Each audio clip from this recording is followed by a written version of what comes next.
If I share my cookie, will you stay?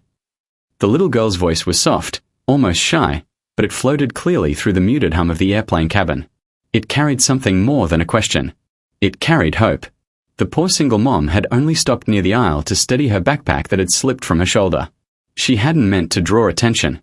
She hadn't meant to be seen. Yet suddenly, she was standing right in front of a child with wide, honest eyes and a broken chocolate cookie held out in two small hands. For a moment, the world narrowed to just that simple offering. The girl's father sat beside her in the wide leather seat by the window. His suit was perfectly pressed, his watch costly, his posture calm and controlled. His phone rested against his ear as he spoke quietly about meetings, delays, and numbers that sounded too large to be real. He was used to managing outcomes. Used to handling problems before they grew. He didn't notice the exchange unfolding inches from his shoulder. The single mom felt the weight of every eye that had turned toward them. Her shoes were worn thin at the soles. Her clothes were clean but tired. She could feel the invisible line between her and these wider seats, this softer light, this quieter section of the plane. She swallowed, nerves tightening her throat. "That's very kind of you," she said gently, forcing a smile for the child. "But you should eat your cookie." The little girl didn't pull it back. Her grip stayed steady. "Daddy always leaves," she said simply, not with anger, not with sadness, just with the honesty of a child who states what she sees. "But people stay when we share." Those words landed with unexpected weight. The single mom felt something shift inside her chest. A memory stirred, her own child offering his last piece of bread to a stranger once, believing with his whole heart that kindness had power. Her fingers trembled as she reached out and accepted the half cookie. "Then I'll stay for a minute," she promised. The little girl's face brightened instantly, as if that single minute mattered more than anything else in the world. At that exact moment, the father finally turned his head. His eyes moved from the stranger's worn hands to the shared cookie, then to his daughter's glowing smile. His phone call trailed off mid-sentence. "Is there a problem here?" he asked, his tone controlled but curious. The little girl looked up at him with complete certainty. "No, Daddy. She's staying because I shared." For the briefest second, something unreadable crossed the man's face. Surprise, perhaps. Or something deeper that he didn't have a name for yet. The plane began to taxi forward. The faint vibration hummed under their feet, signaling that stillness would soon turn into motion. The single mom should have stepped away. Her seat was far behind them, squeezed between strangers in the last row. She wasn't meant to stay here, not even for a moment. She shifted her weight, unsure. The child noticed. She lifted her hand and gently touched the empty seat across the aisle. "You can sit here," she said, "just until the sky takes us up." There was no demand in her voice, only invitation. The father hesitated. The single mom hesitated longer. Then both allowed the moment to happen. She lowered herself into the seat slowly, as if afraid the invitation might disappear if she moved too fast. The leather was softer than anything she had sat on in years. She folded her hands in her lap, careful not to touch anything unnecessarily. The little girl swung her feet happily, already satisfied. The plane rolled faster now. The cabin grew quiet as engines deepened in sound. Through the window, the lights blurred into long, glowing streaks. When the wheels finally lifted from the ground, the little girl gasped softly, pressing her palm against the glass. "We are flying," she whispered like it was a secret meant only for them. The single mom nodded, unable to find words. Minutes passed. 10 of them. The quiet kind when nothing big happens on the outside, yet something gentle and important shifts on the inside. The little girl munched on the remaining crumbs of her cookie. The father typed briefly on his phone, then set it aside. The woman stared straight ahead, absorbing the strange safety of not needing to rush for a moment. "What's your name?" the child asked suddenly. "Lena," the woman replied. "I'm Hazel," the girl said proudly. "Daddy says my name means brave tree." Lena smiled at that. "That sounds like a strong name." Hazel beamed. "He says strong things grow even in hard places." The father didn't look up, but he heard every word. Hazel tilted her head, studying Lena's face with quiet focus. "You look sad in a tired way." Lena's breath caught. No one had ever described her that way before. "I think that's because I am tired," she admitted softly. "But tired doesn't last forever, right?" Hazel considered this with deep seriousness. Then she reached across the narrow space and slipped her small, warm hand into Lena's without asking. "Daddy says night doesn't stay forever either," Morning always finds you. Lena blinked rapidly. The tightness in her chest loosened just a little. The father finally turned fully toward them. He looked at their joined hands, at his daughter's peaceful expression, and then at Lena's face, the tired eyes, the guarded hope. His voice came out lower than before. Where are you flying to? Where the work is, Lena answered honestly. He nodded. That's usually where everyone is flying. Hazel leaned her head against the window, eyelids growing heavy. The vibration of the plane and the steady sound of air lulled her into sleep. Her fingers stayed wrapped around Lena's as her breathing slowed. The cabin dimmed. Conversations softened. The world narrowed again, but this time into something quiet and safe. The father spoke again, not to fill space but as if responding to something unspoken. She used to hate flying, he said. Now she thinks it means new beginnings. Lena smiled faintly. Children are good at that. They sat in silence after that, not an empty silence, but one that gently carried forward. No awkwardness. No tension.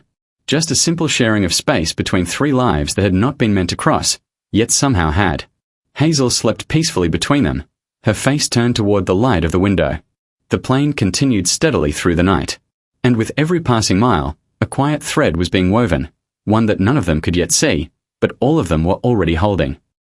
The plane drifted through the dark sky like a quiet promise. Hazel slept with her forehead pressed gently to the window, breath fogging the glass in slow, even circles.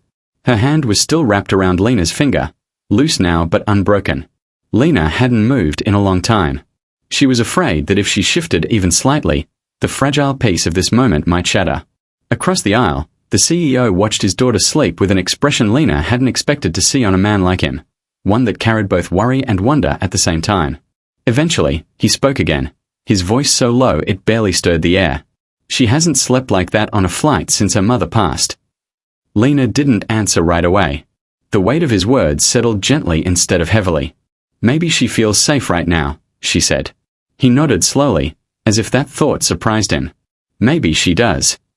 The cabin lights dimmed further. Most of the passengers had surrendered to sleep or the half-dream state that comes with long flights. Outside, stars scattered across the dark like distant signals. The plane felt less like a machine now and more like a small moving world carrying dozens of quiet stories forward. The man shifted slightly in his seat. Do you have children? He asked. Yes, Lena replied. A little boy. Is he waiting for you? Yes, she said again, and this time the word carried weight. Always. The CEO turned his gaze back toward Hazel. I used to think being present meant providing everything. The best schools. The safest homes. The strongest security. But lately, I wonder if I confused presence with protection. Lena thought of the nights she came home long after her son had fallen asleep. The lunches she couldn't pack. The stories she told through exhaustion. Sometimes protection is just not leaving, she said quietly. He looked at her with interest now, not curiosity, as if her words touched something already living inside him. She asks about her mother less these days, he said. But when she does, it's always when I'm rushing. That's when children feel the most alone, Lena said gently. When the world around them is moving too fast. He let out a slow breath, the kind of person releases when they realize something important but don't yet know what to do with it. Hazel stirred slightly, tightening her fingers around Lena's hand in her sleep. Lena didn't pull away. You don't look like someone who belongs in the last row, he said suddenly. Lena gave a small smile. I don't think belonging comes with seats, she replied. For the first time, he smiled too, briefly, but truly. Time stretched. The quiet deepened. The steady hum of the engines became a kind of heartbeat. Lena's thoughts wandered to her son. She pictured his small room, the thin blanket folded at the foot of the bed, the toy car he lined up every night before sleeping. She wondered if he was counting the days until she returned like he always did. The man seemed to sense her shift in silence. How long will you be away from him? He asked. A few weeks, Lena said. Maybe more, depending on how much work I find. He nodded. A few weeks can feel like forever to a child. Yes, she said softly, and like a blink to the world. The flight attendant passed quietly, checking on passengers. She paused when she noticed Hazel asleep with her hand in Lena's. Her expression softened, but she said nothing and moved on. The hours folded into each other like pages turned by invisible hands. Somewhere between sleep and waking, Hazel opened her eyes. She didn't move her head. She didn't speak at first. She simply looked at Lena, as if checking whether the promise had held. "You stayed," she whispered. Lena smiled. "I did." Hazel's eyes brightened. "Then I'll share again tomorrow."